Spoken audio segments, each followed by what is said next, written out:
Hi Jessica, my name is Albert Bright, and today I would like to talk about the storytelling because you're expert on this and a keynote speaker. And what you can tell about this today on this great event of the Digital Freedom Festival here in Riga? Sure. Storytelling is my favorite topic to talk about. So I think I found the right person here at Digital Freedom Festival.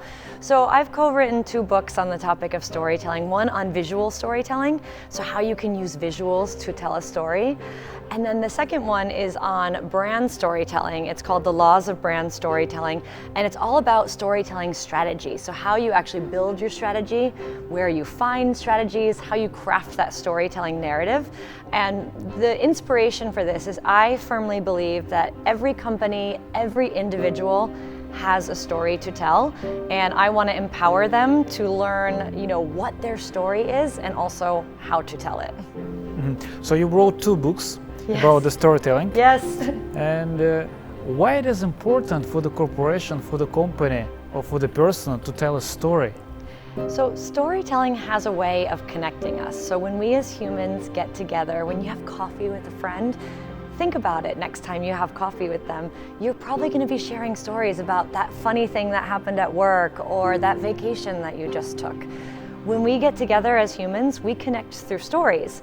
And because this is kind of core to our human nature, it's also really powerful for companies to embrace, because companies tend to put messages out, buy now, I have this product, I have this service, and it tends to just feel not artificial, human. Yeah. And imagine if instead of saying, buy this, we're doing this, and just kind of broadcasting it to the world in a very kind of cold way, we actually kind of told the story behind the product. What inspired us to make this product? Are we solving a problem in the market? Are we creating an efficiency? Or is it something super delicious, like a brand new donut flavor, and all of a sudden everybody wants a mango donut because this is the hot flavor of the moment? So that's pretty cool, isn't it? That we could then say, oh, well, this was inspired, maybe it's a gluten-free donut, by the fact that more people are eating gluten-free now, and we want to offer this so this is amazing for you. So things like that, I think companies have a powerful opportunity to think more like that. And here's the crazy thing. They'll actually sell more if they do it in a human way through stories. If you're telling, for example, about the bread or bakery, if they're telling how it comes from the nature, like from the 0 point when they start to doing in the kitchen, and so they're telling the story about it. And when they're eating this, bread or something, they already know this, and they already get acquainted with that product. This just happened to me. So I was flying KLM to Amsterdam, and there was a little cake. They just gave us a little, which in economy on an airline now, it's like, ooh, I get cake? I don't have to pay for something? But then I opened up the little box of cake, and it actually had a little story inside, and it was from this small village in the Netherlands, and it showed that they had actually been baking this way for 6 generations from this very specific family. And I was like, wow, now that cake is actually so much more delicious and special to me because I know the story behind it. So the same thing with the bread, it's from this farm, from this farmer who, he runs this with his whole family for 10 generations, and their passion is doing this. And to me, that's really cool, because then you don't just see a brand or a label, you actually see the people behind it. And there's that human effect that we've been talking about, right? When you're pitching on the stage, one thing, you need to have a story behind it. Usually, that's why, as I saw all the keynote speakers, they're telling a small story behind. They're also telling the story about, even if it is not true, but they try to find out the story that happened with them, and they try to connect it, and then they bring that story to the audience. And then it's really get influence to the people who are behind the screen. Sure. I think storytelling is a very important skill to master for startups, because you take a brand new company that nobody's ever heard of, and you want to get funding, you want to attract customers, you want to start building an audience online, or maybe through email or other mediums. How do you do that? You don't have to tell super long stories, even in a quick pitch. Just mastering that 30-second, 1 minute, kind of piece of your story, that founding purpose, that why. So this is what I always recommend, to start with your why. And startups do a great job at doing this, and they don't even realize it, because why are you in business? You know, are you solving a problem? Are you creating an efficiency? Is this going to disrupt an industry? Well, why is that? You know, why are you doing this? You know, so I used to work for TripAdvisor when they were a smaller, earlier stage company, and TripAdvisor was founded from a Harvard kind of graduate who, he just loved travel, and he started going to places, and it was like the classic like bait and switch. So he'd see the beautiful pictures of the hotel online, and he'd get there and it would be so disappointing, and it was like not like the perfect, polished, you know, professional pictures that he had been promised. So he said, well, light bulb goes on. I should create a website that shows honest reviews with real pictures from real people, so we can actually say, does that hotel look as nice? Is it as nice in reality? So think about that. That was the problem, the why. And then the overarching mission became, okay, let's help travelers plan and take the perfect trip. It's super powerful, right? But him telling that story of, oh my gosh, you know, I was expecting this amazing holiday with my wife, and the hotel was terrible, it had mold, it was dirty, it was disgusting. Like, how can we stop somebody else from having the same experience that I did? Question about the duration of the story. Sure. What you can recommend about how long should it be? Should it be a short story? Is there some pitches that you can tell or recommend? Should it be 1 minute, 10, 15 seconds, or should it be a long story? What about the duration of the story?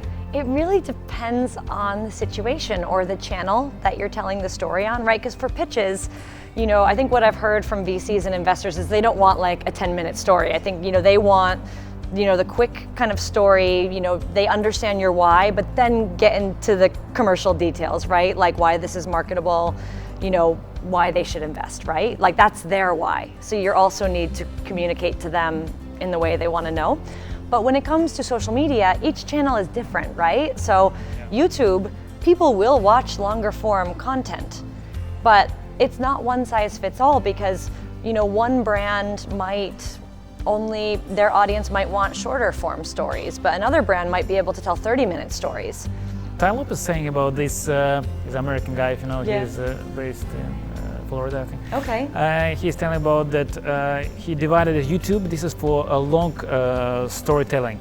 Sure. If you have a story, you can tell it on YouTube. If you have a short story, it's better to tell on the Instagram or Facebook. Yes. So say that's why. And if you need to collaborate something different, then you can use email. It's like a blood system in your body. So email stuff, and that he's dividing this. It's a very smart way to think about it, because inherently each channel has different like time limits or time formats. So like YouTube, you could post very long content. Like some experts in the industry even post their 1 hour long keynotes at conferences. Even more, yeah. And people will watch it. And you know why? Because the content's interesting, right? So the story needs to be interesting. If the story just drones on and it's boring, you're gonna see like very high rates of drop off, right? So, but then for Instagram, right, you only have a certain amount of length in the feed, versus IGTV, you can do a video up to 10 minutes. Yeah. But and what I recommend to people is, if you feel like the story dictates a 10-minute IGTV video, test it. Because then through your analytics, if you see people are dropping off at 2 minutes, you have to ask yourself two questions. Was it that my story wasn't told right to get them to listen in longer, or is it that they don't want to sit on IGTV for 10 minutes? And then I might test a 2-minute video the next time, or maybe another longer video, but tell the story in a different way. I really recommend that test and learn. But you're right, in general, like, I think shorter form videos do well on Facebook and Instagram, YouTube for longer form. Stories are such a great way to tell stories with a mix of like still images and captions. Really short form video moments, kind of boomerangs are super fun as well. You can pull in kind of other stories where people tag you. So that's super cool. I do a lot of that when I travel and have a lot of fun with that one. and exactly with the playing with the social media platforms. We've been posting the different stories, and 2 days ago I posted a short story, maybe a couple of seconds for 2 days ago, for maybe 10 seconds, and the story get almost until now it's 350,000 views. Wow! And I think in 1 week it's going to be 1 million. And it blew my mind, the TikTok that I didn't know maybe 1 or 2 weeks ago. I said it's not necessary to use because I'm using everything already, and it blew my mind. And the TikTok, this is something new and something it's becoming viral. Well, and you want to know why? Like all of a sudden, something just popped. Because TikTok, well, originally Musical.ly, has been around for a while, right? But now all of a sudden, you're starting to see people are excited about it because organically, you can have no followers and get like 1 million video views on TikTok if you really pop, which is crazy. And I've started to study brands on TikTok, and it's super fascinating. Like I've been seeing some cool things from Kentucky Travel, but like what are you seeing on TikTok? Because I know you said you've been having such success. Like what are you doing? What are your tips on how to make a TikTok video if you're a company? Actually, it's too different. It should be something unusual, as to me. Beautiful ladies. Yeah, that was another story. Actually, we can go deeper in that. But one of the things that was beautiful ladies. It's important in some way, and yeah, you need to show. I'll just put the link. You can just put the link in the video. It's difficult to see to tell about this. But also, I saw that there was some viral stuff that is unusual. That you're not gonna see it on normal TV, or it should be an unusual video. It's a bit, sometimes it's difficult to tell that story that is not that makes change, that you're not gonna see it on Instagram or somewhere else. That is the thing. And of course, beautiful people, beautiful cars, and they make sense. Something. Yeah, like that. But it's 15 seconds. I seem to see a lot of themes around like humor, like kind of, you know, the themes from Musical.ly where it's like lip syncing and doing kind of almost like mini kind of music video type things. Lip syncing is really fun. As well as like I really am interested in travel, so I've been looking at some of the travel brands, and they're doing these kind of interesting, like very short kind of travel stories and tips, but they're making them fun, they're making them playful, like they're showing, you know, it's really zeroing in on one thing, like one emotion, one funny thing, like one tip. I feel like is what seems to be really resonating so far. Yeah, and it's very important to have music behind that. Music is very important. Sure. And I saw if you put one, because also I put the music for that video, Rock You. This, you know? We Will Rock You by Queen. Yeah, exactly. That's awesome. And this is music that everyone knows, and it brings that We Will Rock You, and that was, So, makes you want to start clapping and singing along with it, basically. Yeah, actually it was something like that. Yeah, and thank you, Jessica. That was really interesting to talk to you today on the great festival. Hope to see you next time somewhere else, or maybe in Oslo. I don't know. Maybe in Oslo, yeah. That would be awesome. Yeah, well, welcome to Oslo, and we keep in touch. Yes. Thank you very much, and thank you for telling your story to us today. Thank you for having me. It's been an honor to be here with you. Thank you. Yes. Awesome.